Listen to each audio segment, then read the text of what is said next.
Hola, ¿cómo están? Hoy estamos en Café con Expertos de ISWA. Hoy estamos con un invitado muy especial, es Mauricio Centeno. No sabemos si es mexicano o colombiano, lo vemos por todos lados, pero es un invitado muy especial que tenemos el día de hoy y nos va a contar cosas muy interesantes. Hola, Mauricio, ¿cómo estás? Bienvenido a un Café con Expertos de ISWA. Toro, muchísimas gracias por la invitación. Aquí muy bien, en Medellín, ya con mi cafecito listo y muchas gracias a todo el equipo de ISWA por esta invitación. Y listo, Bueno, vamos a platicar. excelente. Tomémonos nuestro primer sorbo y cuéntanos un poquito quién es Mauricio. Cuéntanos esa carrera que ha tenido Mauricio, quién es, qué estudió y eso, por favor. Listo, pues bueno, soy mexicano, ingeniero civil. Estudié en la Universidad Pública de mi ciudad, en Puebla, ahí cerquita de la Ciudad de México. Después de 3 o 4 años de estudio, trabajé un año y medio, dos, vinculado en procesos de ingeniería, ¿no? De diseño estructural y demás. Después me voy a la maestría a la Ciudad de México, a la Universidad Nacional Autónoma de México, la UNAM, la de los Pumas. Eh, y en ese tiempo, además de estudiar el posgrado, tuve oportunidad de trabajar en investigación, tanto en un grupo de riesgo sísmico. Obviamente México tiene como esta gran problemática y desde la ingeniería hay que ir abordándolo, pero también empezó a haber una atención especial en los impactos de los huracanes. En ese momento el huracán Vilma golpeó el sureste mexicano y generó pues obviamente un gran desastre que generó diferentes proyectos de investigación y en ese tiempo, bueno, me invitan a trabajar como becario dentro de una de estas líneas de investigación y aprendí, pues obviamente durante esos 2 o 3 años, muchísimos temas relacionados con riesgo hidrometeorológico, lo que hoy se conoce mucho más como cambio climático. Entonces, en ese tiempo, bueno, pude trabajar mucho en lo técnico, en la ingeniería, en el diseño, en el entendimiento de la infraestructura, de la resiliencia, de riesgos que nunca se van a ir porque la sísmica pues está ahí, pero también otros riesgos que se están incrementando que tienen que ver más con las actividades de desarrollo de la humanidad y de la economía, que es este efecto de cambio climático. Después de eso, pues me fui a trabajar al sector cementero. Con Cemex tuve oportunidad de trabajar en Europa del Este, específicamente en Polonia, en proyectos de la región como en Letonia, también en algunos proyectos latinoamericanos desde la factibilidad, el desarrollo de negocios, etcétera. Y cuando llega la crisis del 2008, esta crisis que empezó en Estados Unidos y que se volvió global, bueno, la compañía toma decisiones, reestructura áreas, termina proyectos y es cuando yo salgo de la compañía, ¿no? Como a consecuencia de todos estos cambios. A través de amigos colombianos que conocí años antes en el posgrado, llego a Colombia a trabajar con empresas de ingeniería que estaban muy vinculadas con este boom de las hidroeléctricas, que en ese tiempo se estaban construyendo prácticamente en toda la región. Viví 3 años en Colombia, entre Bogotá y Medellín, muy chévere, conocí como estas dos caras del país, estas dos facetas de las regiones, de la cultura.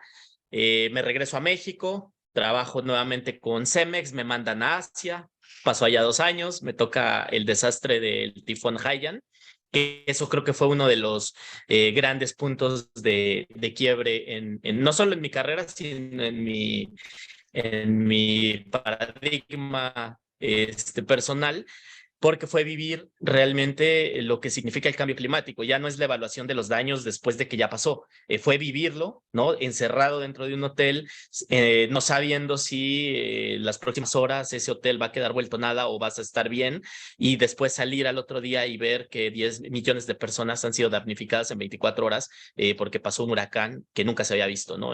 315 kilómetros por hora. Los vientos y eso pues prácticamente dejó devastada el archipiélago.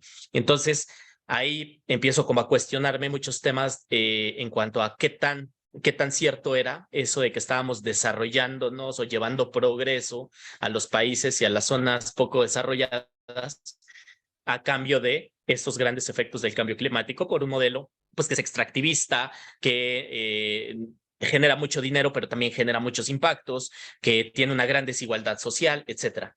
Y bueno, empiezo a estudiar muchísimo estos temas asociados a la sostenibilidad, encuentro la economía circular como un gran motor de transformación, donde dices, bueno, podemos hacer las cosas de otra manera, podemos desarrollar los territorios con una lógica más equitativa, podemos respetar mucho mejor los límites planetarios y sobre todo podemos generar negocios y economía que le dé prosperidad a las personas que están en las ciudades. Eso creo que fue como el punto fundamental de por qué la economía circular tenía mucho sentido.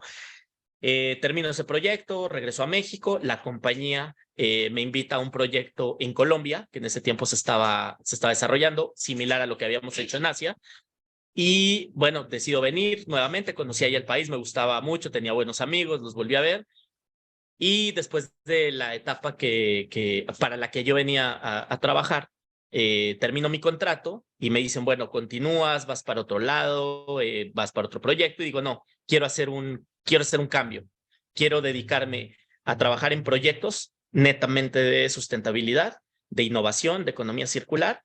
Quiero explorar desde la consultoría, ¿no? Como independiente, y a partir de ahí me quedo en Medellín a trabajar en todos estos temas, ¿no? Hay un ecosistema de innovación robusto y empiezo, bueno, a conectarme con ellos. También se abrió la oportunidad de empezar a dar clases con la Universidad Pontificia Bolivariana. En ese momento estaba abriendo un posgrado de sostenibilidad que ahora ya lleva 7 años, que ha sido bastante exitoso. Y bueno, he podido tesistas y contámica. Y desde el emprendimiento, bueno, he tenido oportunidad de tener diferentes sociedades en consultoría, en modelos de negocio, de economía compartida para transformar la movilidad de las ciudades a través del teletrabajo. Hoy día trabajo colegas y empresas muy especializadas en temas que abonan a la economía circular, pues también es con amigos, ¿no? Con quienes he trabajado en diferentes proyectos y ahí es que se va dando esta relación de trabajo clúster donde entre todos vamos poniendo áreas de especialización al servicio de un gobierno o al servicio de una industria que no sabe hoy cómo hacer esta transición hacia una economía circular. Ese ha sido como un poco el camino de estos 21 años de trayectoria, desde la ingeniería, pasando por los negocios, por la consultoría, por la docencia, investigación y demás, ¿no? La verdad que he sido bastante inquieto en irme metiendo en áreas diversas. Y bueno, es un poquito el camino. No te estoy escuchando. Tienes el micrófono cerrado. Eso. Muchas gracias por compartirnos. Y hay algo que me parece muy interesante y es que dice, oiga, cuando lo estoy viviendo ahí en la realidad, lo que me pasa allá en Asia, donde estoy metido en un hotel, oiga, como que me genera ese mindset, pero yo quisiera que nos hablara, primero que nos contaras un poquito ese tema del cambio climático, porque cuando uno está en la ciudad, uno normalmente está tranquilo en esa ciudad donde nunca ha pasado, nunca hemos tenido eso, pues uno dice, oiga, no, pues eso nunca me va a tocar a mí, eso le va a tocar a los de las islas allá, y eso, el cambio climático acá yo no lo siento. Eso es una. Y dos, cuéntanos qué fue lo que viviste allá, que tú dices, oiga, mire, el mindset me cambió porque, mire, ahora estoy pensando esto diferente, que te hizo cambiar y decir, oiga, no, yo tengo que como que ir más allá y no solo quedarme haciendo proyectos después de que pasa esto, sino, venga, cómo desde antes yo puedo colaborar a hacer para Bueno, que esto no empiezo vuelva a por la pasar. segunda, porque creo que una te lleva a la otra, ¿no? Nadie se pone a pensar en qué es el cambio climático y por qué hay que atajar. Nada. Uno está en su vida, uno está en su cotidianidad, en sus actividades diarias y no está pensando en una problemática de este tamaño porque además parece algo tan grande en el que uno no tiene nada que ver, ¿no? Entonces, ella, primero, 15 días antes, había habido un gran sismo, ¿no? Te estoy hablando de cerca del 15 de octubre del proyecto. Se sintió muy fuerte donde estábamos nosotros, no hubo daños mayores, pero en la otra isla sí. Y allá la gente, la mayoría de las, y vienen a trabajar a la gran ciudad para generar dinero y llevarle a sus familias que están allá en las provincias. Y las oportunidades de estudio, etcétera, están en las ciudades. Entonces, pasa esto afuera y prácticamente no teníamos gente para trabajar en el proyecto porque todos estaban atendiendo la urgencia en sus provincias, porque pues sus familias estaban afectadas, ¿cierto? Listo. Pasó, digamos, ese estrago, fue complejo. La compañía organizó incluso brigadas para llevar ayudas, para coordinar algunos temas de apoyo y se logró como restituir. Volvemos al trabajo. Llega el 10 de noviembre, ¿no? Te estoy hablando de 20, no sé, menos de 20 días después, y dicen, hay un tifón que viene para acá, que parece que se está convirtiendo en F2, F3, y parece que va a alcanzar categoría 4 o 5, lo cual ya prende todas las alertas, ¿no? Y entonces las 200 trayectorias y todos los análisis y las noticias todo el tiempo, cuando dicen definitivamente ya es categoría 5 y viene derecho hacia las Filipinas. O sea que todo el mundo tome sus previsiones, compras de pánico, etcétera. Pero pues uno en el paradigma de que eso lo ha visto solo en las noticias, pues piensa que eso va a pasar y va a haber unos cuantos daños y listo. Cuando ves que la realidad va en serio y cuando te das cuenta que estuviste 24 horas sin energía, sin agua, hacinado en un hotel, afortunadamente nosotros estábamos en un sitio, ¿no? Bien construido, en una zona más segura, etcétera, y que sales y que es como las películas estas de Hollywood, ¿no? Donde ves todo el desastre, que dices, ¿qué pasó por aquí, no? O sea, ayer estaba todo perfecto. Y empiezas a ver que ya no solamente es ese entorno por donde caminas que está dañado. Empiezas a ver las noticias, te das cuenta que prácticamente todo el país, las Filipinas es un archipiélago. O sea, en territorio es mucho más pequeño que México. En población son 120 millones de habitantes. O sea, es muchísima gente, es lo mismo que México en población. Entonces, cuando tú ves la cantidad de personas damnificadas, la cantidad de desastres, no hay hospitales, no hay alimentos, empiezas a ver que en el hotel se vuelve un centro de operaciones de la comunidad internacional. Entonces tú te metes al ascensor y te encuentras a la Cruz Roja japonesa y te encuentras a los grupos de ayuda humanitaria británicos y a los canadienses y empiezas a ver las noticias que todo el mundo está donando dinero así a carretadas porque el país está vuelto nada. Dices, esto es otra cosa. Esto no son las noticias, esto es la realidad. Entonces la compañía obviamente no teníamos cómo trabajar el proyecto porque ni siquiera había mano de obra, todo el mundo estaba atendiendo la emergencia, no había víveres, no había nada. Entonces organizamos dentro de la empresa brigadas, primero para hacer acopio de víveres, medicamentos, alimentos, todo lo que se pudiera acopiar dentro de las instalaciones. Y después hicimos equipos para poderlo llevar a los lugares donde había damnificados. Entonces, hay lugares a los que les llega la ayuda naturalmente porque son los lugares donde hay más gente, hay más infraestructura, están las empresas, etcétera. La empresa tomó una muy buena decisión diciendo vamos a llevarlo a donde nadie está apuntando, a esos lugares olvidados donde no hay nadie poniendo el ojo, ¿no? Y entonces organizamos las brigadas. Pasaron por mí a las 3 de la mañana para poder llegar al lugar, ojalá 10 de la mañana, o sea, no era lejos, pero era una logística muy compleja para poder llegar a esa isla. Entonces, primero, no había puerto, no había manera de que un barco te esperara en un muelle donde cargaras y después llevarlo al lugar, sino que pues estaba todo devastado.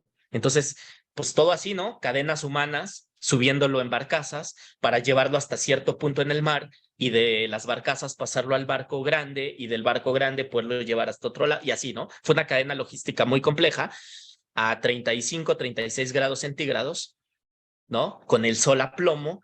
Llegamos hasta la isla donde había que ayudar. Era una isla pequeña de, no sé, 5,000, 6,000 habitantes, que para mucha gente puede ser nada, pero pues estás hablando de muchas personas, muchos niños. Y llegamos y no había ni siquiera cobertizos donde las personas se pudieran resguardar. Hay una fotografía que tengo que no es que me guste, pero me parece que es una foto muy impactante porque tú ves a tres hermanitos, donde el hermano mayor, que se llama Malik, cuidando a sus tres hermanos debajo de una palmera en el radio de la sombra, que es un radio de 1 metro. Ahí como hacinados los tres. ¿Por qué? Porque el calor era tal y llevaban 4 días desde que todo pues quedó devastado. Entonces no tenían alimento. El agua, pues tienes el agua del mar que es salada, no tienes víveres, no tienes medicamentos, no tienen quien los ayude, ¿no? Y esa era la realidad de un montón de personas. O sea, esas tres personas que vimos ahí era prácticamente la representación de muchísimas familias que perdieron casa, la escuela no tenía ni techo, ni agua, no tenía nada, entonces tampoco los niños podían volver a la escuela, no había víveres porque era una localidad pequeña, entonces no es que hay un supermercado que abastece, ¿cierto? Ni siquiera para ir a sacar cosas del supermercado como compra de pánico, o sea, tampoco tienen los medios para que eso suceda. Llevamos ayuda en algo seguramente apoyó eso, pero es muy poquito, entonces lo que tú puedas llevar no es suficiente. Entonces, listo, regresamos a la ciudad, volvimos un poco a retomar la inercia, se fueron como normalizando las actividades y listo, uno entra a su dinámica de todos los días, pero la vida no vuelve a ser la misma después de vivir algo así. Ahí es cuando empiezo a entender y a decir, bueno, ¿qué es esta vaina? Escuché cambio climático por todos lados. Hace 10 años lo estaba estudiando y en México hubo un huracán del cual trabajé y que no entendía que tiene vinculación con esto. Y empiezo a estudiar, a entender qué es el cambio climático, a entender a qué se refería, cómo yo estoy vinculado directa o indirectamente, porque mis hábitos de consumo están ahí, ¿no? Porque mis decisiones de compra tienen que ver con ese cambio climático, porque las industrias en las que trabajamos están generando también esa realidad. Entonces empiezo a estudiar eso y empiezo a cuestionar el por qué no hacemos las cosas distintas, por qué tenemos que talar un montón de árboles y devastar un área natural para levantar un edificio. ¿Por qué no levantamos un edificio respetando el entorno o incidiendo lo menos que se pueda? ¿Cierto? Lo menos invasivo posible. Entonces, todos esos cuestionamientos empiezan a entrar en juego. Encuentro la economía circular como un mecanismo y digo, este mecanismo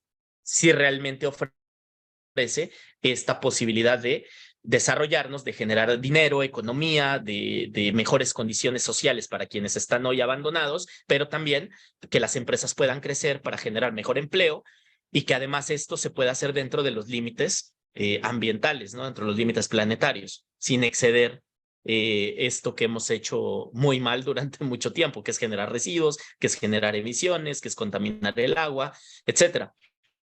Te estoy hablando del 2013. Entonces, en 2013 yo lo vivo, lo entiendo, empiezo como a buscar cómo incidir, a enfocar lo que yo conocía, que era la ingeniería y que era el desarrollo de proyectos y ver cómo desde esa trinchera podía empezar a aportar.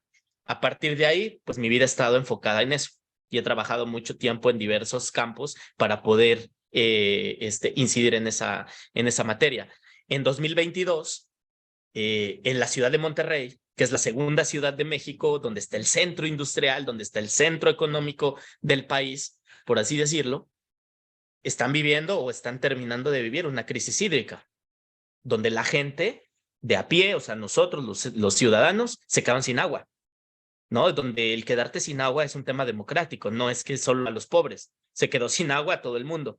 Entonces, gente que en su vida había tenido una incomodidad, ahora tenía que levantarse a las 6 de la mañana para poder lavar la ropa porque era la única hora en la que iba a haber agua, ¿no? O que tenían que salir a comprar agua embotellada porque la que hay en el sistema pues está contaminada porque pues están prácticamente secas las tuberías y eso genera un montón de problemas en el saneamiento. Entonces, esa realidad ya nos alcanzó. O sea, no es que va a haber una guerra por el agua en 30 años. Esa realidad de escasez, esa realidad de mala gestión de los recursos ya está presente.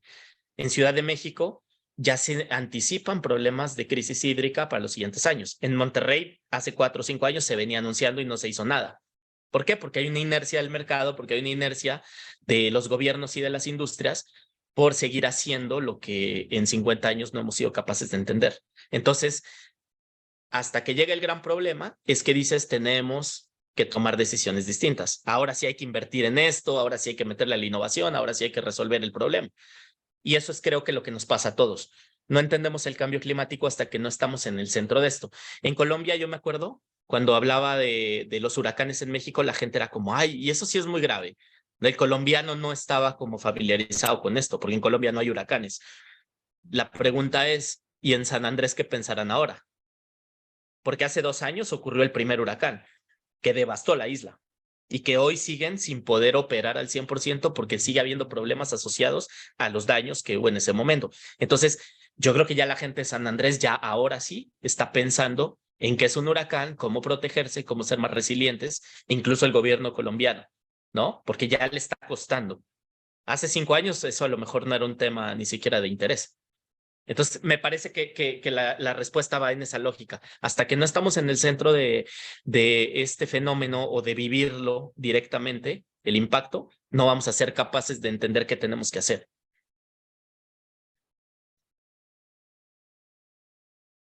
Mira que últimamente a los expertos que hemos entrevistado nos han dado ese más igual y es que de la necesidad, de la necesidad del poder, oiga, tengo ese problema y ahí es cuando nacen las mejores soluciones y nacen las mejores ideas.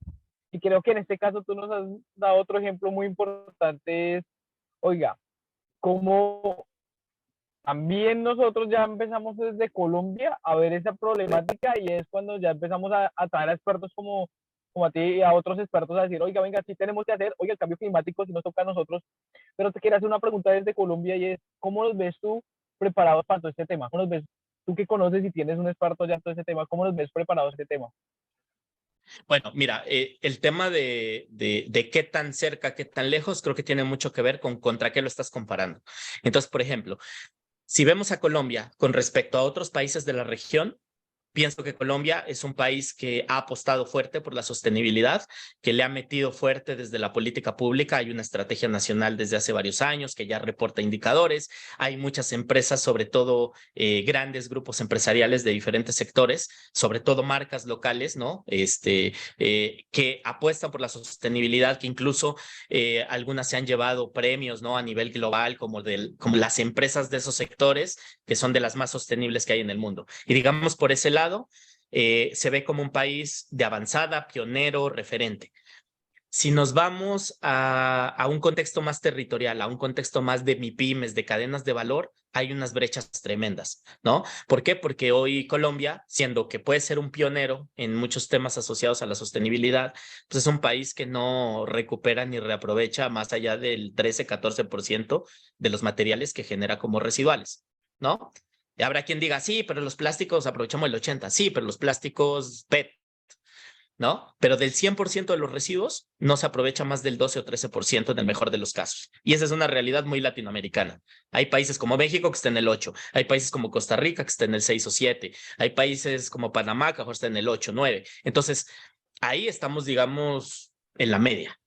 ¿Por qué? Porque todo ese mundo de materiales que además traen una carga de contaminación en el procesamiento y en el proceso de transformación, todo eso termina en un tiradero de basura.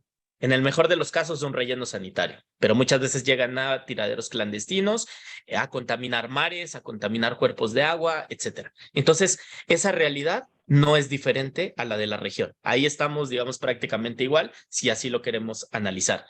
En términos de impactos en empleo, creo que ha faltado muchísimo el foco en cómo ayudar a que las empresas medianas y pequeñas vayan evolucionando hacia la sostenibilidad. O sea, yo entiendo que las grandes empresas pueden apostar, tienen mayor músculo financiero, les interesa estar como en estos indicadores Dow Jones y estar como en toda esta, digamos, crema innata empresarial que está muy bien, pero eso no ha terminado de permear hacia los productores que están detrás de ellos, que son todos estos enjambres de productores locales. ¿Por qué es importante esto? Porque el 99% de las empresas latinoamericanas son MIPIMES. O sea, realmente quienes han apostado por esto es un porcentaje muy pequeño de las organizaciones que hoy generan impactos. El 60% del empleo viene de las MIPIMES, ¿no? El 60% de los impactos en emisiones viene de las MIPIMES. O sea, sabemos que una empresa grande contamina mucho en relación a una pequeña, pero el volumen de empresas pequeñas es tal que también hay un área muy importante de desarrollo de soluciones para atajar el cambio climático. Y no hemos trabajado ahí. ¿Por qué? Porque un modelo financiero o un sistema bancario dice, yo a una empresa pequeña no me da las garantías, hay mucho riesgo, entonces no le presto plata para que cambie su tecnología o le presto plata con tasas muy altas. Y eso pues hace inviable el que esas empresas puedan acceder a ello. Entonces no hemos sido capaces de crear estos mecanismos que facilite los recursos para que todas estas empresas realmente empiecen a invertir y empiecen a volverse más sostenibles.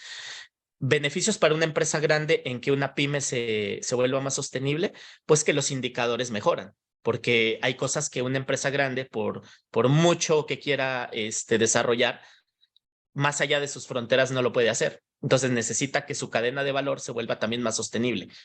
Estamos hablando de análisis de ciclo de vida. Entonces, si un producto que tú consumes solamente tiene un buen proceso sostenible dentro del pedacito de la marca que lo genera, pues es una parte importante, pero si lo llevaras a toda la cadena de valor de producción de ese producto final que tú estás consumiendo, el impacto sería mucho mayor. Estamos hablando de cadenas de suministro, estamos hablando de procesamientos, de logísticas, de reaprovechamiento después de la etapa de consumo, etcétera. Y ahí es donde hay un área muy grande de oportunidad, no solo para las empresas, sino también para la región latinoamericana, ¿no? Hay muchísimos materiales que no estamos aprovechando hoy día, ni los estamos recuperando cuando están al lado. Y peor aún, hay industrias que importan materias primas de otros países a precios muy altos o muy volátiles, sobre todo ahora que hay tanta competencia y tanta cadena de suministro rota por Ucrania y todos estos rollos, y que en lugar de mandar traer y de importar esas materias primas costosas, las podría estar reaprovechando porque están al lado de sus operaciones en lógica de residuos.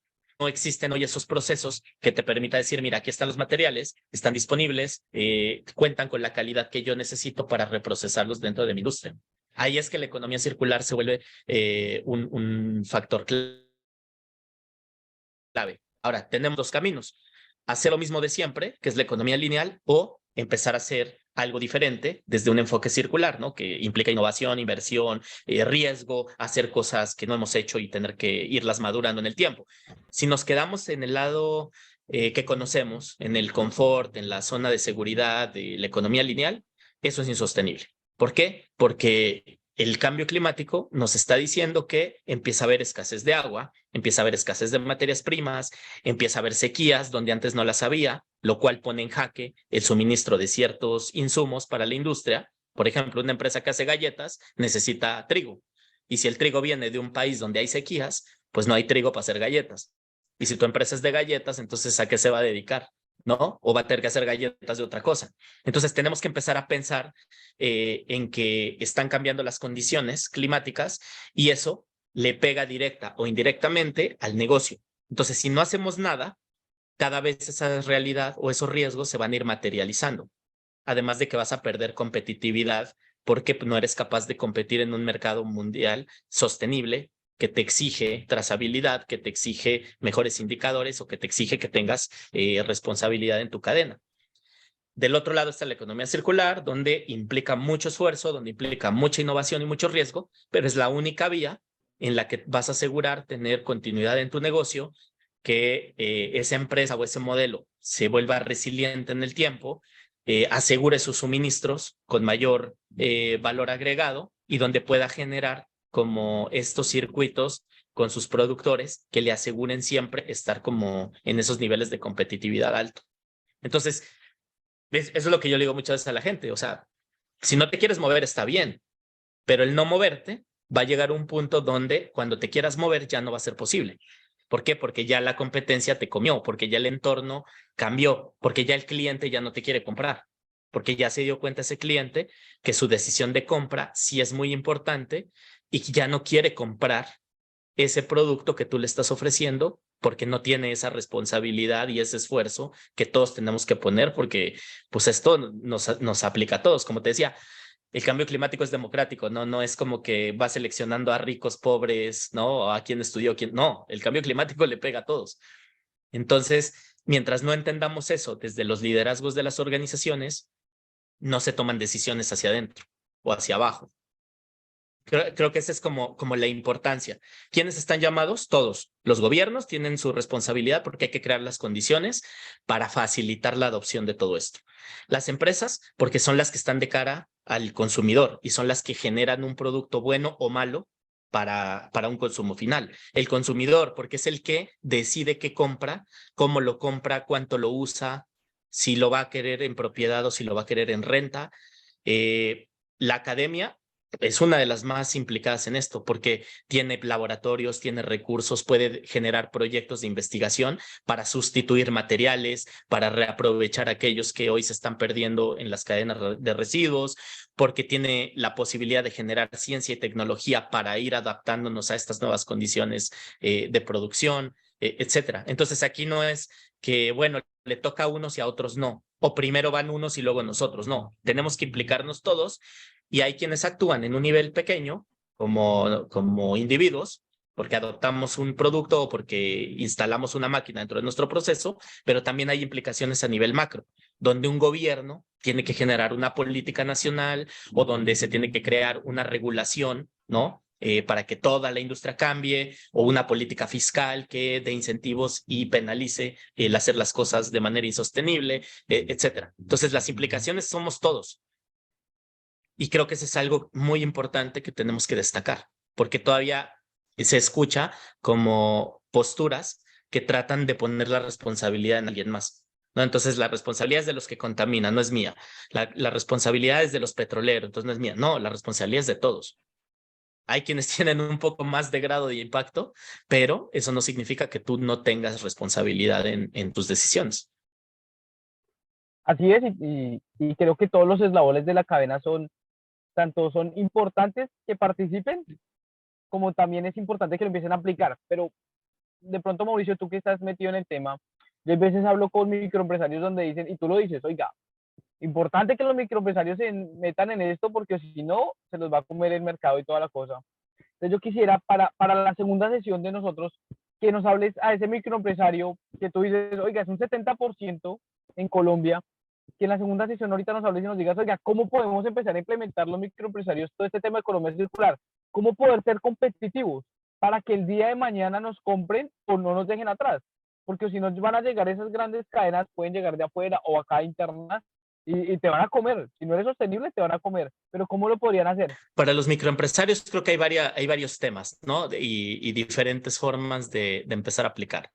Primero, es importante identificar oportunidades de negocio que quizás hoy todavía no están tan desarrolladas, que podrían empezar a incidir dentro de las cadenas de valor, ¿no? Entonces, desde un modelo de negocio donde combinas, por ejemplo, un modelo de recuperación de materiales o de revalorización de estos con una tecnología digital, y puedes crear una nueva dinámica, ahí hay un negocio. Te pongo un caso. Hay una empresa en Costa Rica que se llama eCoins, que lo que ellos hicieron fue un programa donde el municipio, digamos, le da soporte, o sea, le da como la bendición a este programa y es el que lo expande dentro del municipio.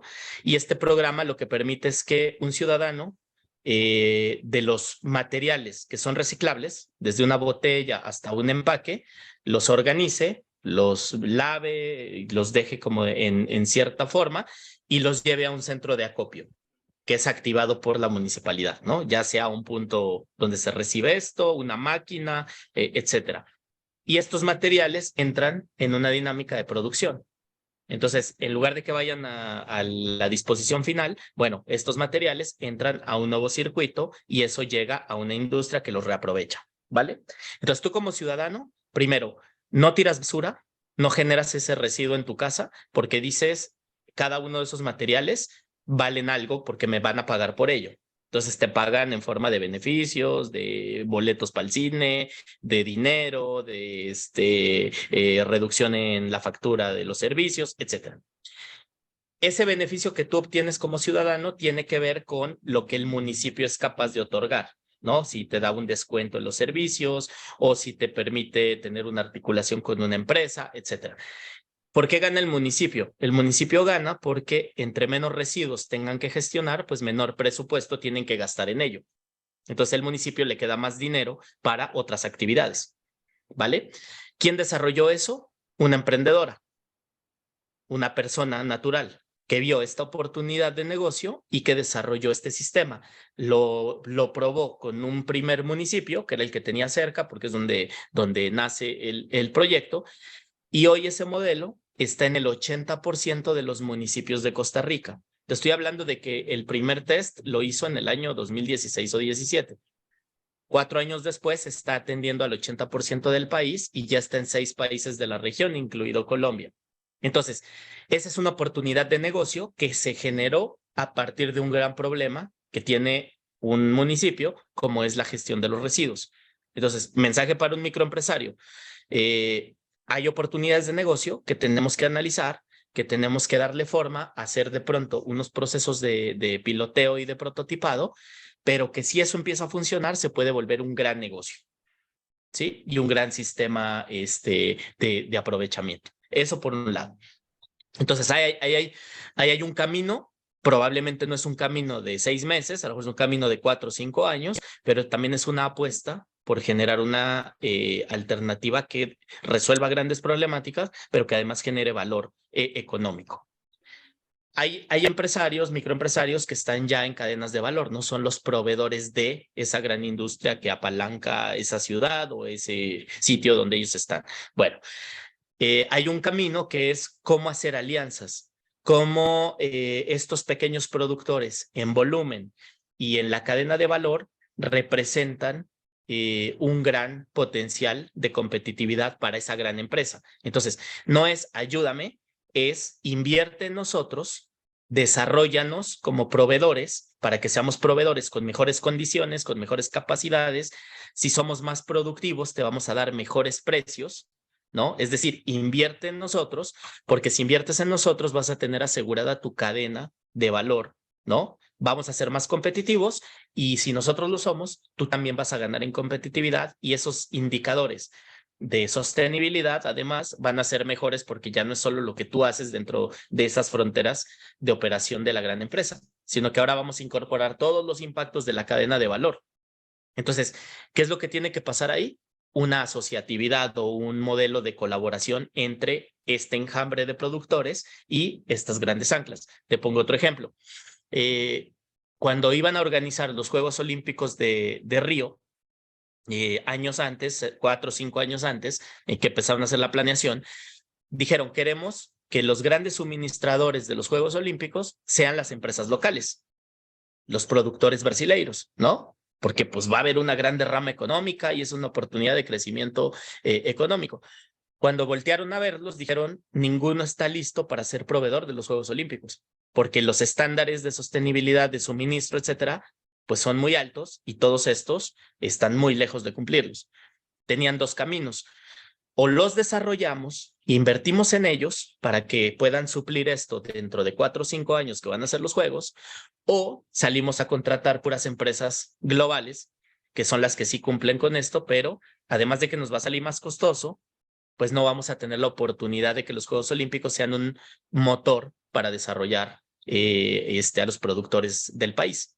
Entonces, tomaron la decisión de desarrollarlos, implementaron programas de fortalecimiento con ayuda también de los gobiernos, implementaron programas de capacitación, empezaron a hacer acuerdos de compras consolidadas para poder tener mejores condiciones de negociación, invirtieron en tecnología dentro de esos procesos productivos para que pudieran entregar materiales y productos con cumplimiento de todos estos estándares. Cuando empezaron los Juegos Olímpicos, tenías una industria local que era capaz de suplir eso. Entonces, cuando terminaron los Juegos Olímpicos, todos estos productores están en otro nivel, pueden incluso ser exportadores a mercados sostenibles porque cumplen con todos estos estándares y todos estos criterios. Pero hubo que hacer una inversión de recursos, inversión de conocimiento, inversión en tecnología, etcétera, concertada desde una articulación de varios sectores, donde estuvo el gobierno, donde estuvieron los grandes empresarios, donde estuvieron las agrupaciones pequeñas de productores, donde además estuvo el comité organizador como el gran cliente de todo esto. Seguramente incidió hasta la academia porque había que capacitar, generar ciertas áreas de negocio, etcétera.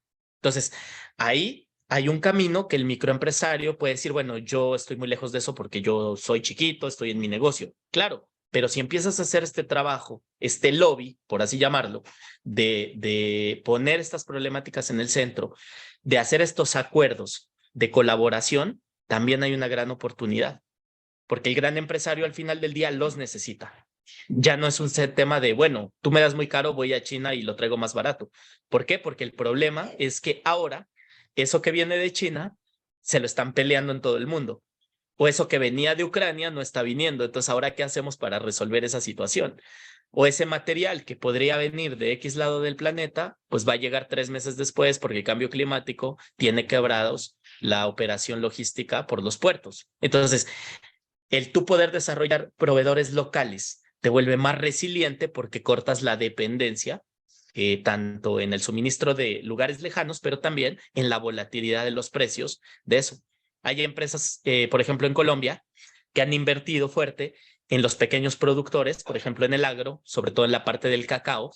¿Por qué? Porque si no invierten en ellos, esos productores de cacao van a vender el cacao a empresas de otros lados a un precio mejor. Entonces lo que han hecho es, no, mejor yo invierto en ti, te mejoro las condiciones de vida, genero programas que vayan más allá de que seas más productivo, donde a lo mejor en tu comunidad empiezo a crear mejores condiciones de vida, escuelas para tus hijos, etcétera, porque además estoy creando no solo una sociedad en el negocio, sino que también estoy creando un modelo de desarrollar tu comunidad.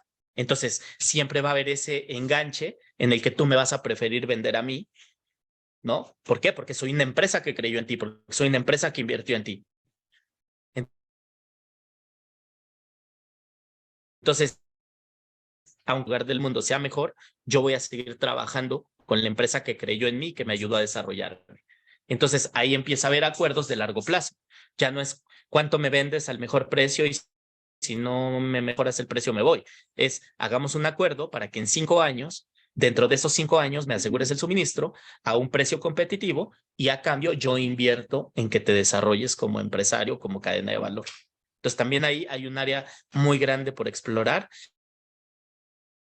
que todavía costando mucho trabajo es accionar. Todavía hay muchas empresas que no quieren invertir tanto en el desarrollo de sus proveedores.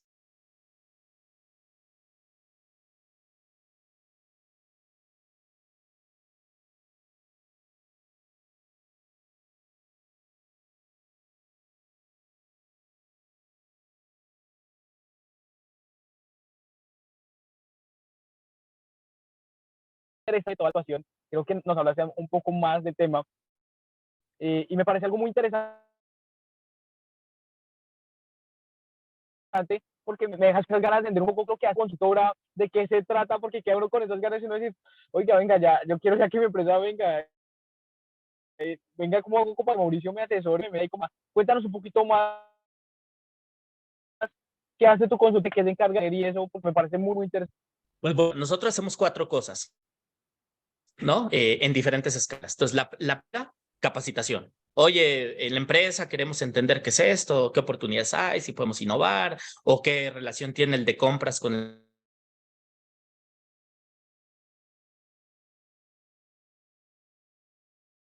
el producción.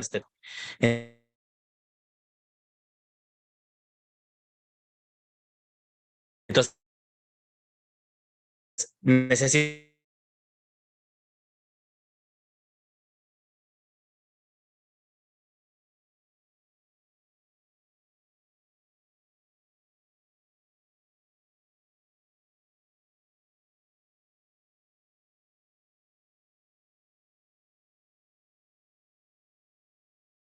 se lo das a alguien más que te represente un modelo de negocio, ¿sí? Entonces, hay diferentes caminos de aprovechamiento. Hay un material que lo puedes aprovechar energéticamente, hay materiales que los puedes reprocesar para crear valor agregado, hay materiales que los puedes transferir a otra industria, que ellos son los que saben qué hacer con él, ¿no? Entonces, hay diferentes caminos y lo que hacemos es generar un análisis, un escenario de proyectos, esos proyectos, un caso de negocio y con esos casos de negocio potenciales, pues la organización puede tomar una decisión y decir, voy a invertir en esto porque por cada dólar que invierta, pues me va a retornar tanto dinero en tal periodo, ¿no? Ya sea porque instalé una máquina, porque se lo vendo a alguien, porque utilizo un nuevo producto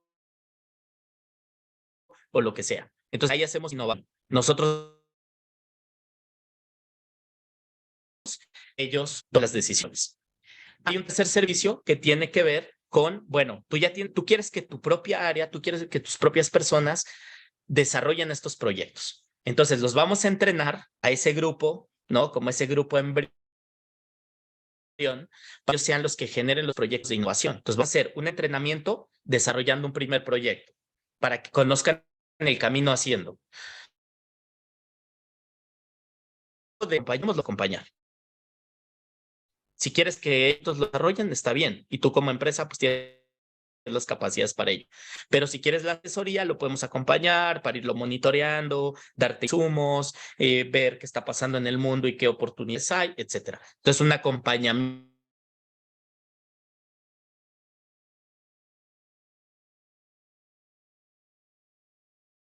implementar estrategias. Si la empresa dice, bueno, yo hoy estoy cero sostenibilidad, no sé ni qué es eso, no tengo métrica,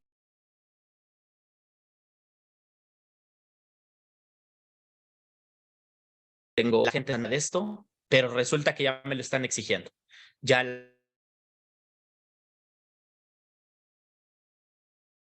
Cámara de Comercio viene.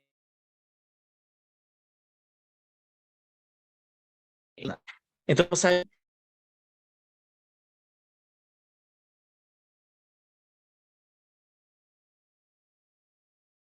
es un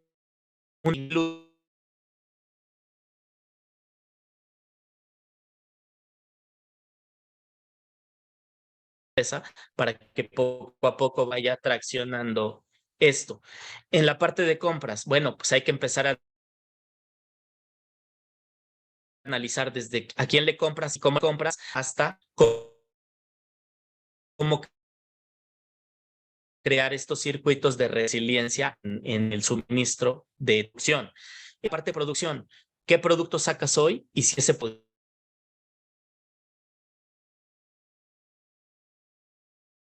diseño de negocio hay en si ese producto puede tener otras vidas, por ejemplo, la ropa. Yo puedo crear una camiseta o puedo crear una camiseta que se desensambla y que esa camiseta que se desensambla, además de que la reaprovecho, a lo mejor la vendo una vez y la segunda vez la recupero y la vendo en un mercado de segunda mano, que yo también creé como una marca paralela, ¿no? O a lo mejor la alquilo en una nueva modalidad de negocio que tengo de alquiler por corto tiempo. Entonces, todas esas decisiones también se desarrollan de ruta. ¿En qué momento las quieres ir probando? ¿En qué momento las quieres ir articulando?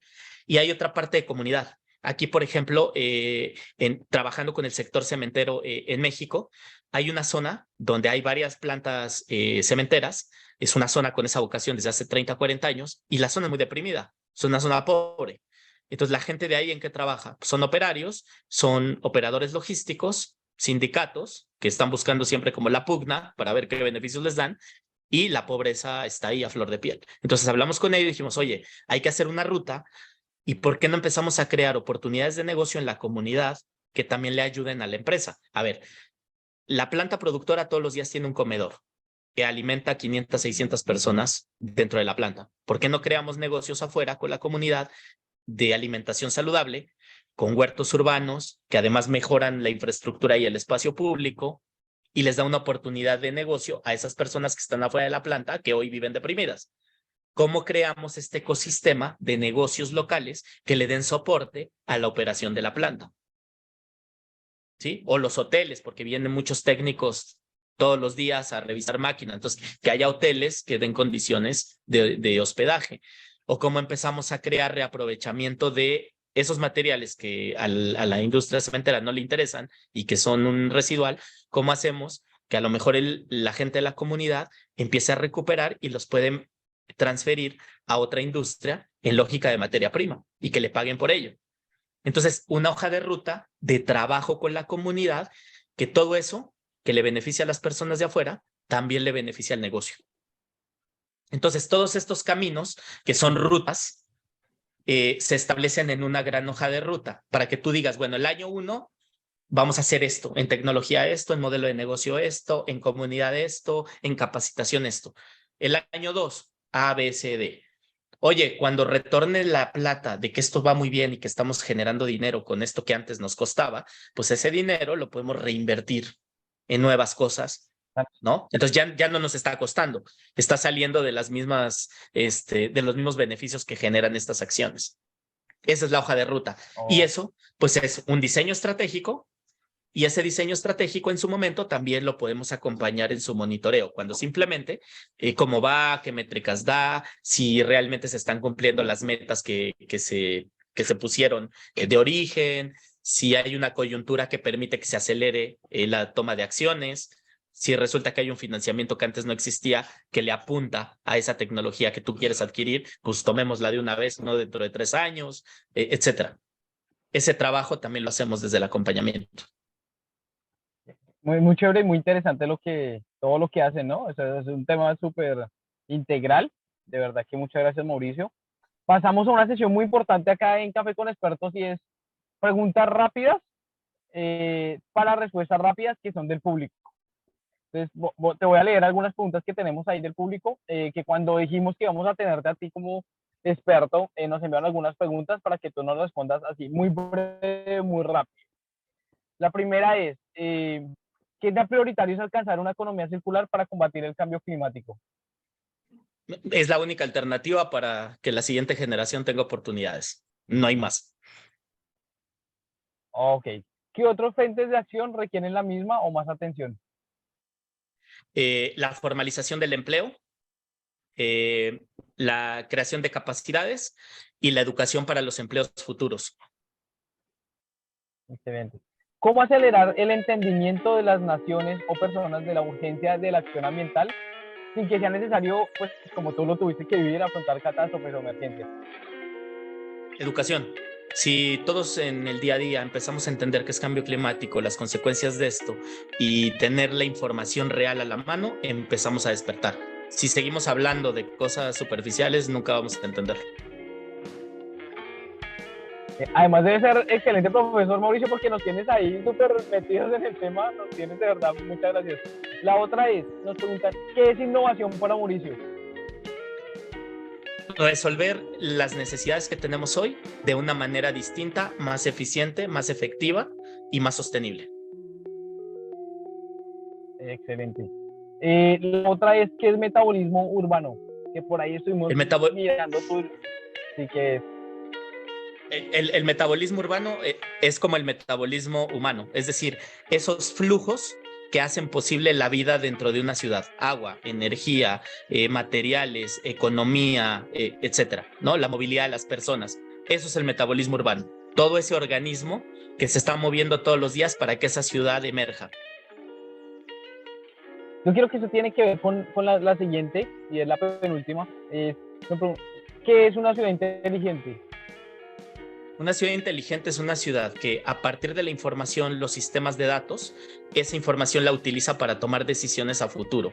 De nada sirve tener mucha data y muchos sistemas conectados si lo que estamos haciendo es una y otra vez lo mismo. Entonces, si entendemos desde los datos dónde están las personas, en qué horarios, cómo gastan su dinero, qué acceso tienen a la energía, a la vivienda, etcétera, entonces podemos tomar decisiones de planeación que transforme el estilo de vida de esas personas. Si solamente estamos viendo datos como cómo se mueve la aguja, no estamos haciendo absolutamente nada más que repetir el mismo patrón insostenible de hasta ahora. Un libro que nos recomiendes. Hay un libro que a mí me gusta mucho, que es el de La economía de la dona, de Kate Raworth, porque nos permite entender desde una mirada económica lo finito de los recursos, pero también la necesidad de una economía mucho más equitativa, donde todos estén cumpliendo las condiciones mínimas de calidad de vida. Listo. Y terminamos con esta, que es una pregunta, la pregunta Iswa. Primero, pues agradecerte, ¿verdad?, por el espacio. Pues tuvimos muchos inconvenientes al iniciar la entrevista, pero de verdad que te agradecemos el espacio, te agradecemos todo lo que nos diste el día de hoy. De verdad que fue excelente todo lo que aprendimos. Creo que muchas empresas que vean este video van a quedar con muchas ganas de poder sentarse contigo y poder mirar esa ruta de innovación, y que entiendan que es la única forma de crecer y la única forma de ser sostenibles es poder tener expertos como ustedes en las compañías, que estén asesorándolos y que le den ese valor de más a las compañías. Y creo que eso es lo que le hace falta a compañías acá en Colombia. En Colombia muchas veces nos quedamos cortos, somos muy buenos innovando, muy buenos emprendedores, pero ahí nos quedamos en esa etapa de emprendimiento, y por eso en Colombia la mayoría de empresas no pasan de 3 a 4 años, porque ahí se quedan, no salen de ahí, y empresas, digamos, que tomen consejos como el tuyo, Mauricio, de verdad que serían un hit acá en Colombia. Cierro con la última pregunta de Iswa, y es, si tuvieras la posibilidad de mandar un WhatsApp a todo el mundo, ¿qué diría ese WhatsApp? Diría que tenemos que invertir en innovación ya, porque si no lo hacemos, por cada día que nos demoremos, estamos perdiendo la oportunidad de dejar algo a la siguiente generación. O sea, es ya. Así lo es. Así lo es. Mauricio, muchísimas gracias otra vez, nuevamente. De verdad que es un placer volver a tenerte y esperamos volver a tenerte y ojalá en uno de nuestros eventos que tenemos presenciales para el 2023. La idea es tener eventos presenciales y eso, poder volver y tenerte. Y muchísimas gracias por tu tiempo. No, hombre, muchísimas gracias a ustedes. Un placer poder platicar con ustedes, conocer a ISWA como organización, lo que están haciendo. Y claro, cuente conmigo. Si hay que ir a Bogotá o vienen por acá, nos tomamos el café presencial. Muchísimas gracias. Así, así es. Gracias a todos. Muchas gracias por la atención y el tiempo.